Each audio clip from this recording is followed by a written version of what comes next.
Assalamualaikum warahmatullahi wabarakatuh. Selamat siang dan salam sejahtera untuk kita semua. Baik adik-adik, kita akan coba lanjutkan materi. Dasar reproduksi terkait dengan fertilisasi, pembelahan, dan nanti sedikit terkait dengan pemeriksaan kebuntingan.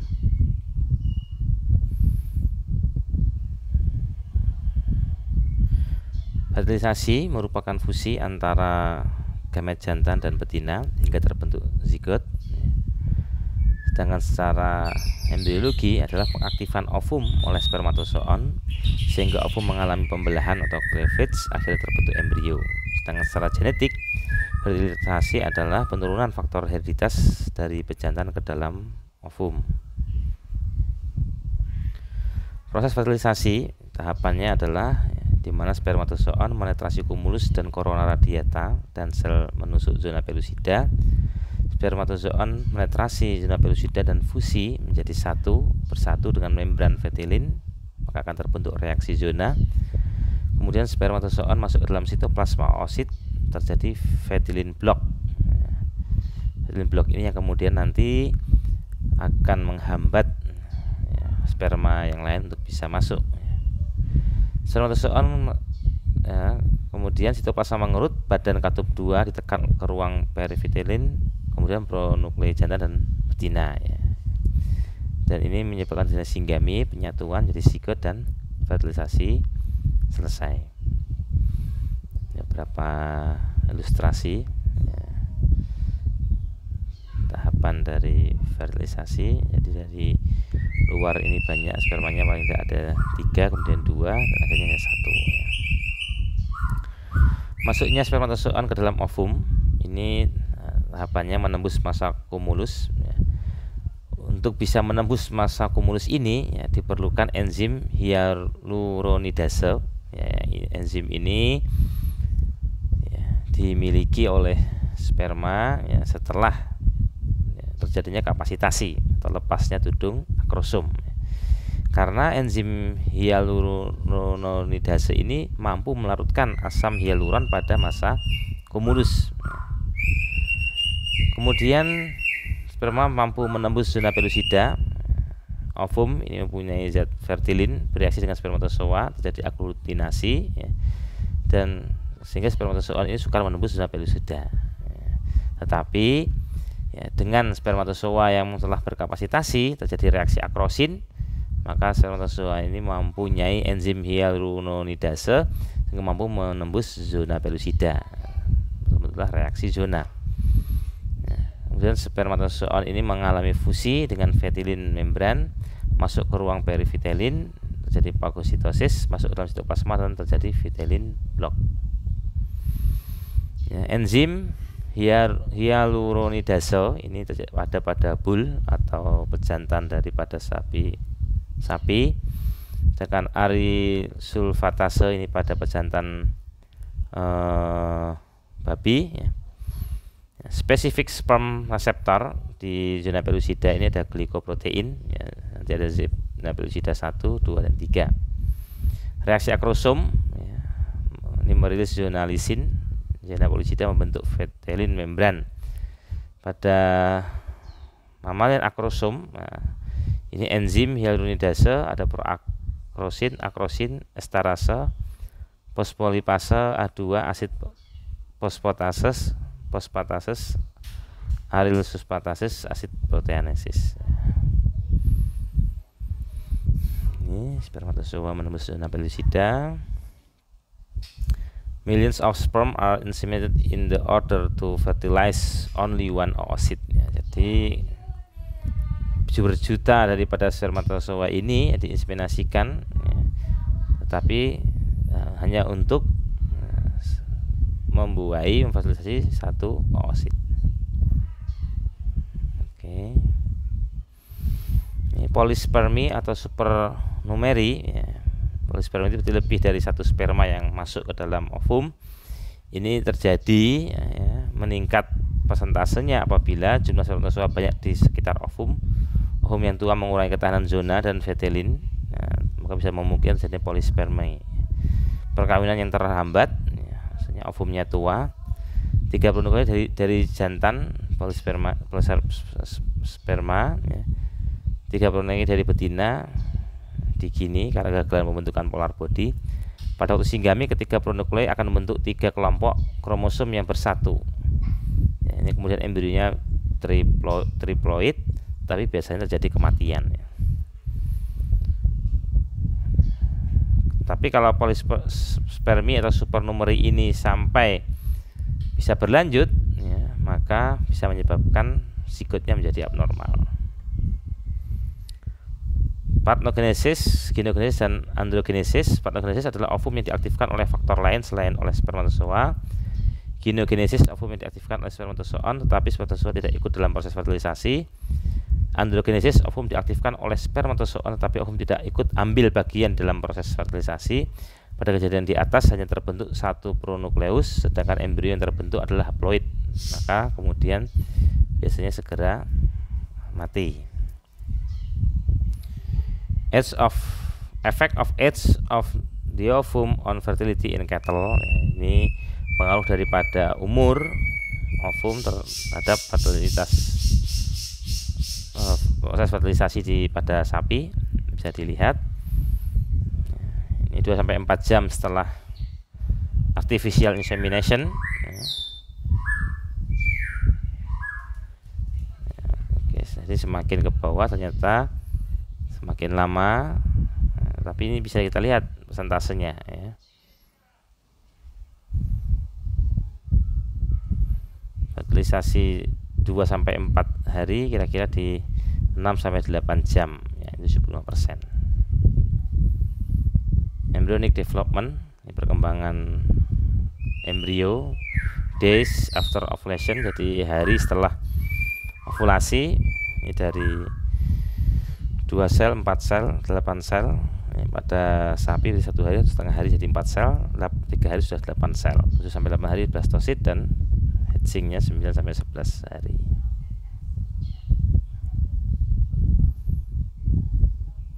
Gestation atau pregnancy atau kebuntingan. Gestation atau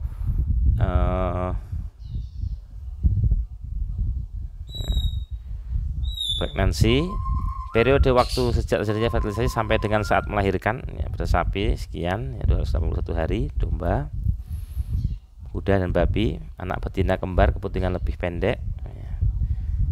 Waktu terbentuk plasenta setelah fertilisasi adalah sekian, ya. Jadi kalau kembar ini kenapa lebih pendek, karena proses, ya,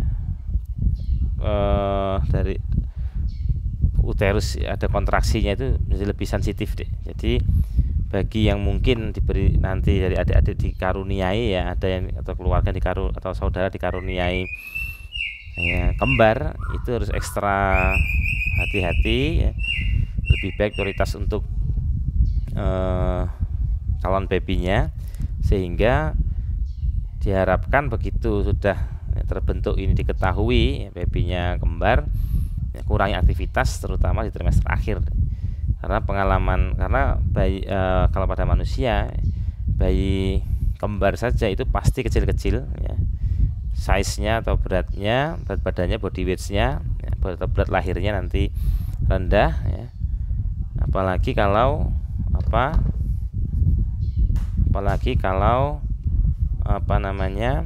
terjadi prematur, ya. Ketika prematur, maka, ya, anak yang dilahirkan itu kecil-kecil, ya. Yang dilahirkan kecil, dan resikonya, ya, itu kalau pada case-nya kelahiran anak saya yang kedua itu kebetulan ibu susunya itu anak pertamanya itu kembar prematur, jadi kembar 7 bulan sudah melahirkan, ya, itu organ-organnya masih sebagian belum tumbuh, ya, sehingga seperti paru-paru sebagainya belum tumbuh sempurna, sehingga proses perkembangan pembentukan paru-paru dan sebagainya itu, pembentukan kesempurnaan organ-organ dalamnya itu pun juga terjadi di luar tubuh. Jadi kurang lebih mungkin 3 bulan itu berada di ruang NICU, ya, adalah ruang ICU-nya daripada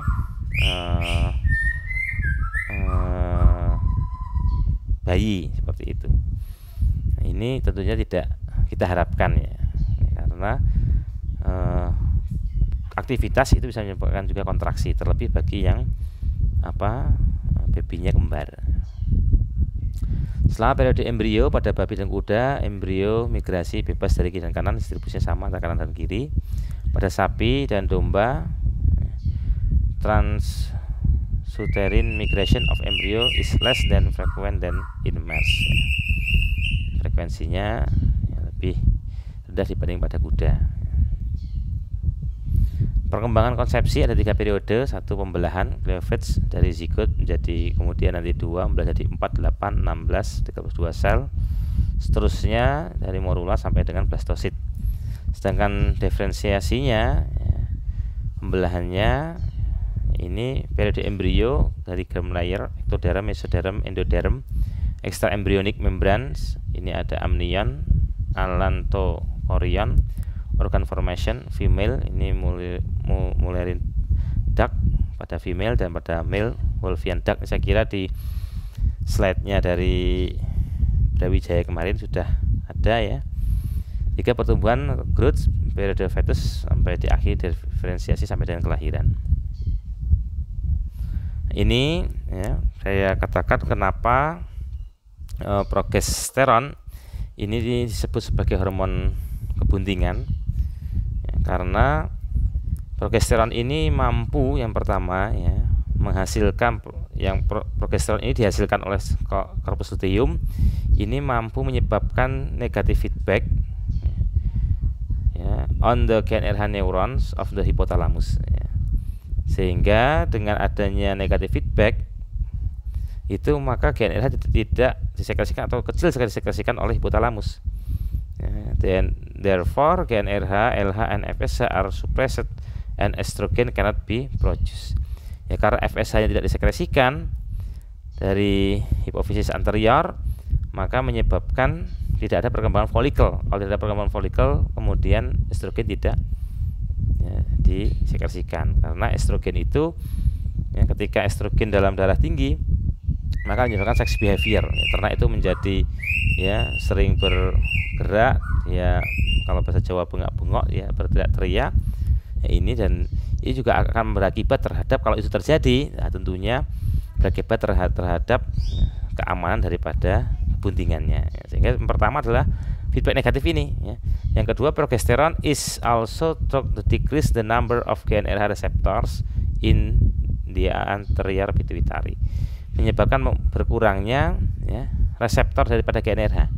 Jadi produksinya dari hipotalamus GnRH-nya itu dikurangi ya, reseptornya ya, itu juga ya, di anterior pituitary decrease bisa ditekan ya. Kemudian progesteron ini ya, exerts a strong position ya, a strong positive influence on the endometrium ya, of the uterus ya. Menunjukkan posisi, mempengaruhi posisi daripada penggantung uterus ini biar kuat ya. Ini kan tentunya akan sangat berpengaruh terhadap proses kebuntingannya. Under the influence of the progesterone, di bawah pengaruh daripada progesteron, the uterine glands perform an active secretion function. Maka ini menyebabkan fungsi daripada ya, kelenjar uterus ini berfungsi. Ini fungsi selanjutnya. Kemudian progesteron ini inhibit the myometrium and the reduce the tone. Ini menyebabkan berkurangnya kontraksi. Nah, ini juga bagian dari kenapa kok progesteron disebut hormon kebuntingan ya. Serta yang terakhir, progesteron also promotes alveolar development in the mammary gland. Ternyata progesteron ini mempromot ya, menginisiasi, merangsang, menstimulus perkembangan daripada kelenjar susu. Pembelahan, the comparison from ovulation during cleavage for different farm species ya. Bisa dilihat proses pembelahannya, jamnya dan harinya dari berbagai spesies, baik sapi, kuda, domba, dan babi.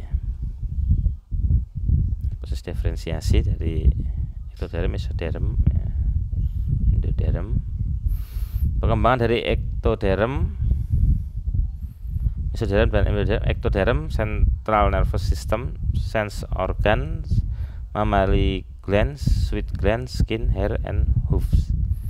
Dan mesoderm, sistem, ya, circulatory, skeletal system, muscle, perototan, reproductive system, male or female, kidneys, ginjal, dan saluran kemih, ya, saluran kencing. Endodermnya berarti digestive system, liver, lungs, pankreas, thyroid gland, most other glands. Ini embryos of man and pig. Oke, ini bisa dibaca saja. Fetal growth, pertumbuhan daripada fetus. Fetal calf at 75 days compared to 42 days embryo. Ini perbedaan. Pertumbuhan pembentukan tulang 70 hari sampai dengan 180 hari. Pembentukan gigi 10 hari, rambut, mata dan mulut 150 hari. Turunnya testis, ya, ini mid gestation, tetapi mendekati lahir atau udah, ya. Pertumbuhan saat awal cepat dapat daripada di akhir kebuntingan, ya, 40 sampai 45 hari. Faktor influencing fetal growth atau mempengaruhi daripada, ya, pertumbuhan fetus, genetik, spesies, breed, litter size, genotip. Ya, litter size-nya banyak, otomatis pertumbuhannya lebih kecil, ya. Ya. Environment, ya, ini parity-nya, size, nutrition, ya. Fetal hormone, steroid, insulin growth factor, growth hormone, pertumbuhan. Ini bisa dibaca weight change of the bovine uterus and its contents during pregnancy. Length of gestation, lamanya dari kebuntingan. Variation in gestation length, maternal factor, age of dam, fetal factors, litter size, sex of fetus, pituitary and adrenal functions, genetic factor, species, breed, fetal genotype, environmental factors, nutrisi, temperatur, dan season.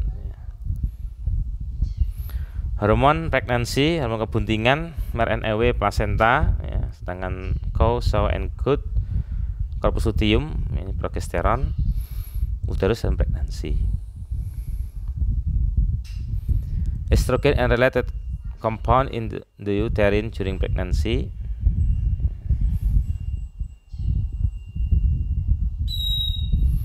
Hormon estrogen di dalam uterin saat kebuntingan. Pada kuda, estrogen dalam urin rendah pada 3 bulan pertama kebuntingan, kemudian meningkat dan mencapai puncak antara 9 sampai 11 bulan, lalu menurun dengan cepat. Sedangkan pada babi, estrogen meningkat antara minggu kedua sampai minggu kelima, lalu menurun sampai minggu ke-8 dan meningkat cepat hingga puncak saat melahirkan. Setelah itu menurun secara cepat. Pada sapi, estrogen mencapai peak atau puncaknya pada 9 bulan kebuntingan. Twinning, bayi atau ternak kembar pada zigotik, jadi kembar pada binatang Monococcus adalah kembar tipe zigotik, ovulasi lebih dari 1 dan dibuahi oleh spermatozoon yang berbeda, dipengaruhi oleh breed, umur, dan lingkungan. Dari cattle, ya, 3,5%, pivotal 1%. Oke.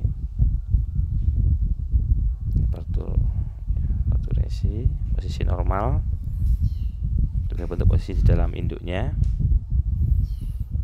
Ini bisa juga dengan epidural anestesi, ya. Ini pada flushing, ini kalau pada transfer embrio, ya, untuk memanen daripada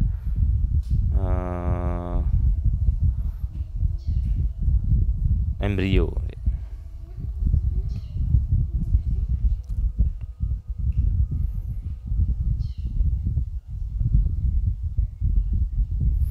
Misalnya buntingan pada sapi, maksudnya menentukan bunting atau tidaknya sapi dengan ketepatan 100% tanpa positif palsu maupun negatif palsu. Maksudnya, pemeriksaan kebuntingan menentukan kebuntingan seawal mungkin dengan kemampuan menentukan umur kebuntingan serta viabilitas fetus, ya, daya hidup fetus. Pemeriksaan perektum, pemeriksaan rektal termudah, tercepat, termuat, terakurat. Ya, BKB rektal dapat 100% akurat setelah kurang lebih 45 hari pasca IP atau pengawinan. Namun umumnya setelah 3 bulan ya. Palpasi perektum pada saluran reproduksi, koron uterus dan serviks. Teknik pemeriksaan perektum, sapi diamankan dengan restrain di kandang jepit menggunakan tali atau cara pengaman lain untuk keamanan operator maupun sapinya. Heating safety first.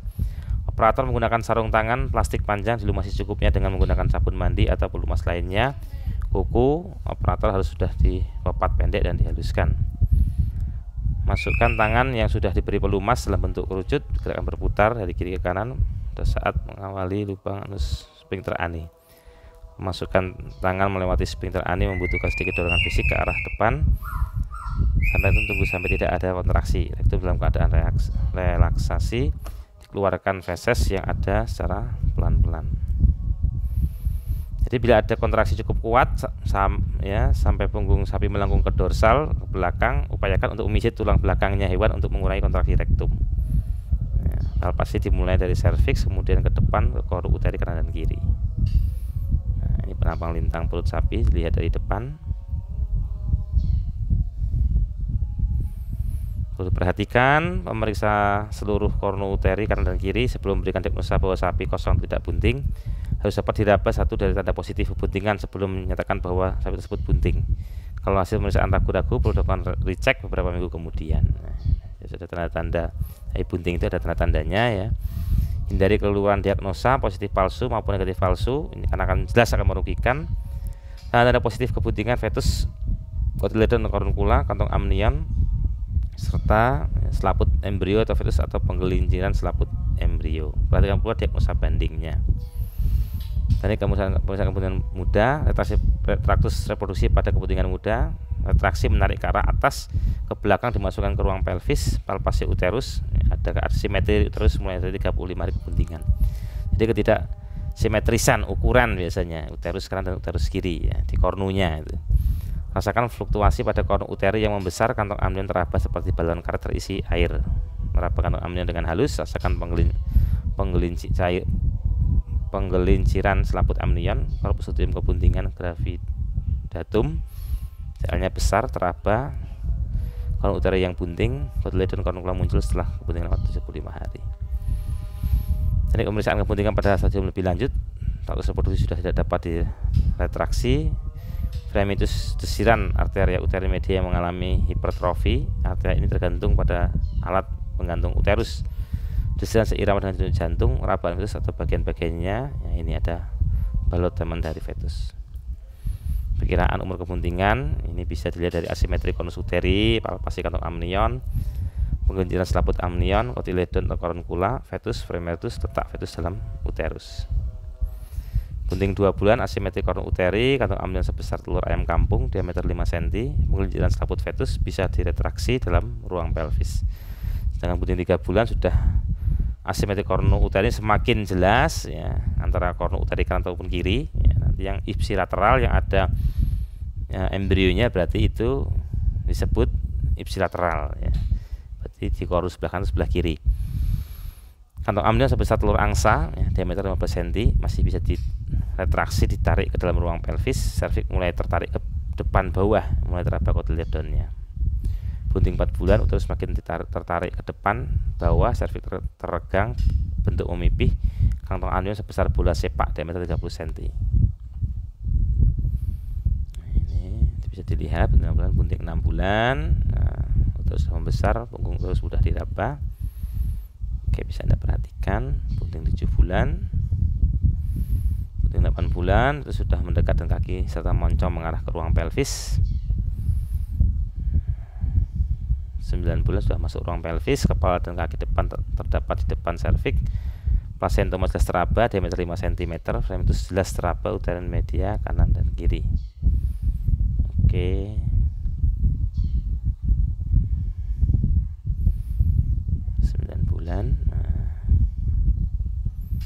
Diferensial rumen kandung kemih yang penuh. Ini pengganggunya ya. Terkadang ada rumen ya kandungan kemih yang penuh ya. Jadi ini bisa diferensialnya ya. Biomitra ada nanah atau air, mumifikasi fetus, masalasi fetus, limfosarkoma, tumor sel granulosa. Oke, demikian. Kurang lebihnya saya mohon maaf, nanti kita bisa diskusikan. Sekian, assalamualaikum warahmatullahi wabarakatuh.